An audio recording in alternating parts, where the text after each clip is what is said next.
सलिया साहित्य संसार में आपका हार्दिक अभिनंदन है। जब कुत्ता भौंक रहा था, ललित निबंध से आपका खैर मकदम करते हैं। अपने एक मित्र की बैठक में मैं बैठा उनसे बातें कर रहा था। बैठक में खिड़कियां इस तरह कि सड़क दूर तक दिखाई दे। मेरे मित्र मेरे लिए शिकंजवी लेने गए तो मेरा दिमाग जरा खाली हुआ और स्वभाव के अनुसार उसे सोचने की फुर्सत मिली। पर वह सोचे क्या? भाव भाव शब्द ने मस्तिष्क को राह दी। देखा सामने गली के मोड़ पर एक मकान की दहलीज में कुत्ता बैठा है और जो सड़क पर आता जाता है उसे भौंकता है। भौंकना उसकी आदत है। अब सोचता कुत्ते से जा मिला है। यह क्यों कुत्ता भौंकता है? उसकी यह आदत क्यों है?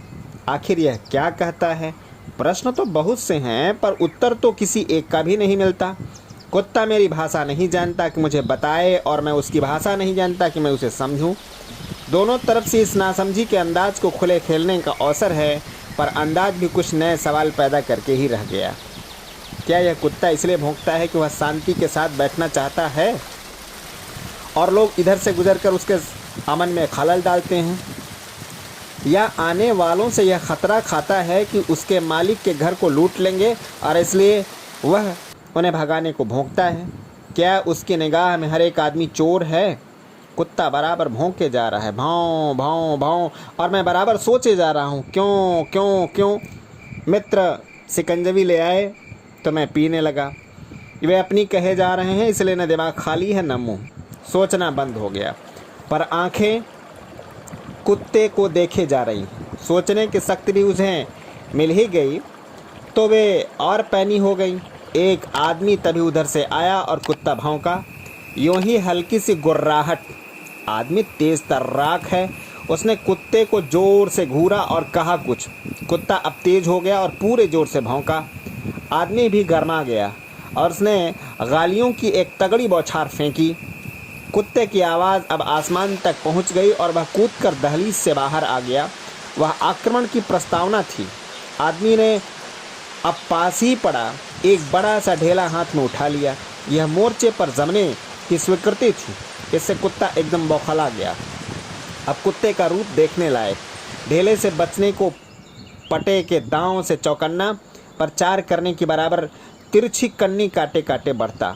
गर्दन फूली हुई, जीभ दांत के बाहर लपलपाती, भौंक में पूरी ताकत का भपकारा, पंजों से पृथ्वी को उधेड़ता सा और तिरछी आंखों में अपने शत्रु का रोम रोम साधे, यूं कि उसकी बस चले तो दुश्मन का कलेजा ही उधेड़ दे।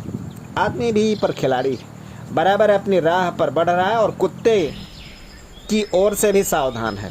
पर जितना वह बढ़ता है उतना ही कुत्ता आगे आ जाता है। कुत्ते के पैरों में उचक मचमचा रही है, पर आदमी के सतर्क हाथ का ढेला उसे पनपने नहीं देता।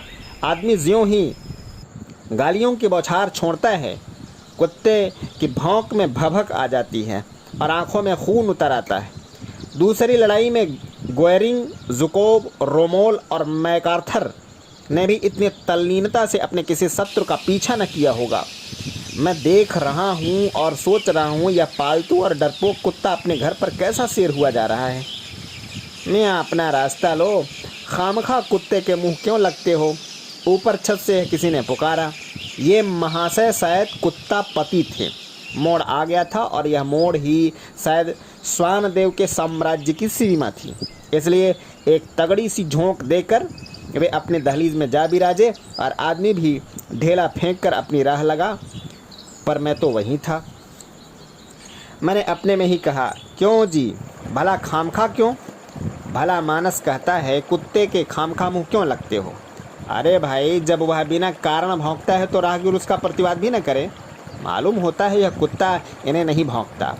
अब मैं मित्र के साथ बातों में उलझ गया, पर भीतर जो मेरे विचारधारा बहती रही वह थी उस कुत्ते के इर्द गिर्द। संक्षेप में शायद उसकी सूरत मूरत यह थी कि कोई आदमी अपनी राह जाए तो यह क्यों भौंके और उसे परेशान करे, और करे ही तो वह क्या उपाय है कि तुरंत इसका मुंह बंद कर दिया जाए। कुछ देर बाद उसी राह एक और सज्जन आए। घुटने तो इनके जवानों से बढ़कर थे, पर ये थे वृद्ध ही। आहट सुनने में कुत्ता कभी चूकता नहीं और मालूम होता है कि थोड़ी देर पहले लड़ी कुश्ती का जोश भी अभी भूभल में दबा अंगारा था। वह पूरी तरह ठंडा न हुआ था, इसलिए इस बार कुत्ते ने भीतर से ही चैलेंज नहीं किया। पहले ही वार में वह मोर्चे पर आ गया, दहलीज के दरवाजे पर, और गुर्राया। गुर्राहट बहुत हल्की, जैसे सिपाही ने तलवार के कब्जे की ओर अभी एक नज़र ही डाली हो, मोठ पर हाथ न रखा हो। बूढ़ा क्या बहरा था, उसने न कुत्ते की तरफ झांका, न जबान हिलाई, न चाल में उसकी फ़र्क पड़ा। वह सीधा अपनी राह चला जैसे कुत्ता उसके लिए है ही नहीं। बूढ़ा उसकी सीध से निकल चला तो उसने एक बार हल्की सी ललकार दी, भौं। यह भौं इतने में बेउभार कि जैसे जलसे में कोई अकेला श्रोता बेमौके नारा लगा दे और अपनी बेवकूफ़ी पर खुद ही झेंप जाए। अब वह खड़ा रहा, बस बूढ़े को देखता रहा। जब बूढ़ा मोड़ पर आ गया तो कुत्ते ने उधर देखा और एक बहुत हल्की भौं की, गले में होठ जिसमें न हिले, बस जरा सी नाक चिकुड़ कर रह गई। वह चुप हो रहा, मन ही मन जैसे कह रहा था, जा भाई बूढ़े, अब तुझे मैं क्या कहूँ, और वह अपनी जगह पर जा बैठा। मैंने सोचा कुत्ता शायद थक गया है। तभी एक बूढ़े मियाँ ने नहीं उलझा। मेरा प्रश्न अभी जमा न था कि 10-12 साल का एक बालक उधर जा निकला। कुत्ते ने उसे देखा, जोर से गुर्राया। वह गुर्राया कि लड़के ने अपनी चाल तेज की। लड़का जरा झपटा कि कुत्ते ने उसे पूरे जोर से एक झोंक दी, भाव भाव, और कूद कर लड़का सड़क पर आ गया। अब लड़के के होश गुम। वह जोर से चिल्लाया और सिर पर पैर रखकर भागा कि कुत्ते के पैर लग जाए। 4 ही कुलांच में उस लड़के की दाईं पिंडली जा पकड़ी। लड़का गिरा और उधर से एक तरुण आ निकला। तरुण ने पूरे जोर से अपनी छड़ी कुत्ते की कमर पर जड़ी। कुत्ता तड़क कर भागा और अपने दरवाजे पर जा टिका। तरुण लड़के के मोड़ पर पहुंचा कर लौटा तो कुत्ता युद्ध के लिए तैयार। पूरा जोर उसकी भौं भौं, जिसमें क्रोध की किचकिचाहट और बदले का खूनी जोश। पर तरुण भी असावधान नहीं, वह छड़ी उठाए उसके पीछे चला। अब कुत्ता भौंकता जाता है और लौटता जाता है। वह दहलीज तक पहुंच गया, पर तरुण अभी बढ़ा ही आ रहा था। दूरी कम हो रही थी, छड़ी ऊपर से उछलती है। उसके उठने का रस कुत्ता चख चुका है, इसलिए वह उछला और दहलीज के भीतर हो रहा। अब स्थिति यह कि कुत्ता दहलीज के भीतर से भौंक रहा है और वह तरुण बाहर खड़ा उसे गालियां दे रहा है। कुत्ता जब भी 2 पैर बढ़ा बाहर को भौंकता, तरुण धरती पर छड़ी फटकार देता। कुत्ते की हुंकार पर आतंक की बौछार पड़ जाती और वह भीतर हो जाता। कई मिनट का यही रूप स्थिर रहा कि कुत्ते का भौंकना बंद नहीं हुआ, पर वह बाहर आकर आक्रमण ही न कर सका।